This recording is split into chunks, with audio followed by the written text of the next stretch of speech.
delighted that Dennis put me in here. What a wonderful, happy, carefree childhood we had living in the parish.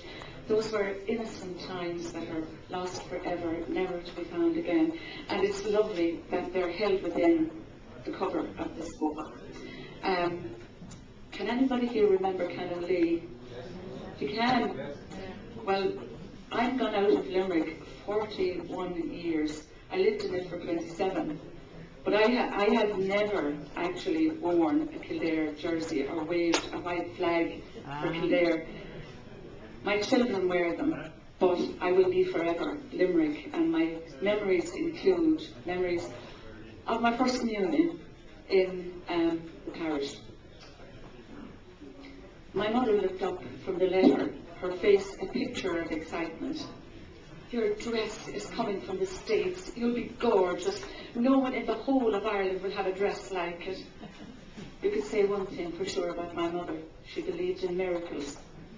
How a befreckled, cat-toothed creature like me could be elevated to gorgeous was nothing short of one. But she was away in a hack. I'll get Mrs. Tierney to curl your hair with rags, and I'll get the nuns and the Good Shepherd to make her a Limerick lace veil. Her excitement was infectious. I wanted to rush out and tell everyone. No, Mum cautioned. Nobody must know. You've got to keep this a secret, and we'll stun them on your first communion day. But the size of that secret weighed far too heavily for a 7-year-old to carry around all by herself. Soon the entire class was in on it. Naturally, they were all green with envy. The next day, someone brought in a photograph of their American cousin in a frothy, flounced First Communion dress. Yes, I believed that anybody could be gorgeous in such a creation.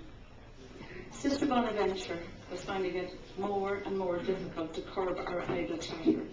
Religious instruction was taking a back seat. If you don't behave yourselves, I'll get Canon Lee to cancel the First Communion altogether. Now, how would you like that? We applied ourselves more diligently to our catechism then. We knew the 10 Commandments backwards. We struggled through the 7 deadly sins. Sins in such high-flown language that we couldn't understand a word. Asking the meaning of avarice, adultery, or lust was met with a dismissive, learn it, you're not supposed to understand it. 2 weeks after the big day, 2 weeks before the big day, Mum wore a worried frown. There was no sign of my dress. She pestered the postman and bombarded the GPO.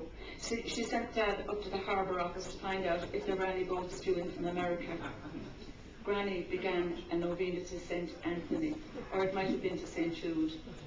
But if all fruit failed, she had a few bobs saved in the cracked black teapot with the blue flowers painted on it. Granny's prayers worked. The postman whistled a fanfare as he handed over the many-stamped packet. He was invited into the kitchen for the unwrapping. String zinged and brown paper crackled as it was removed and carefully saved. Then, when the cover was lifted, there was that distinctive American smell wafting on the air. Mum eased out the glorious white dress. My lips formed an odd "oh" as the sun dazzled on its blue whiteness. I had never seen anything so exquisite. I reached out to touch it. "Don't!" Mum howled. "Your hands are dirty." At this stage, the postman beat a hasty retreat. He closed the front door on my mother's agonized scream. My hair stood on end. What's wrong, Mum?" "Oh, God, the sleeves. Look at the sleeves." "I can't see anything wrong with them, Mum." "Are you blind or something? See, they're short." "So? Canon Lee won't let you into the church with short sleeves." I went numb.